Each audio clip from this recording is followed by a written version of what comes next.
Hello guys, এই ভিডিওটি last পর্যন্ত দেখুন। ভিডিওটি ভালো লাগলে শেয়ার করে দিবেন। ৫,০০০ টাকা দিয়ে কিনা রাখছে মনে হয় আমারে। সারাটা দিন কুত্তার মতো খাটতে হয়, ভাল লাগে না আর এই চাকরি করতে। আর অফিসের একটা বস আছে, সারাটা দিন আমার উপরে খালি চিল্লাচিল্লি করে।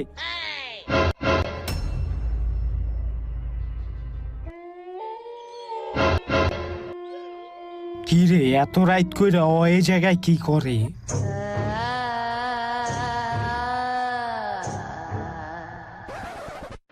তুই যে মালা সে হ, দে বিরিয়ানি দে, খিদা লাগছে, বিরিয়ানি খাইতে হইব। তুই এত রাত করে এই যায় কি করস? জিন ভূতে তো ধরবো তোরে। আমি ভূতে ধরবো? তাহলে আমি কেডা? ধর, খাইলাম ভালোই, থাক আমি গেলাম। কি হইলো? ওই আমার দেখলো কেমদে? যাক, ওর বিরিয়ানিটা খেয়ে আজকের লোকে পেটটা বইরা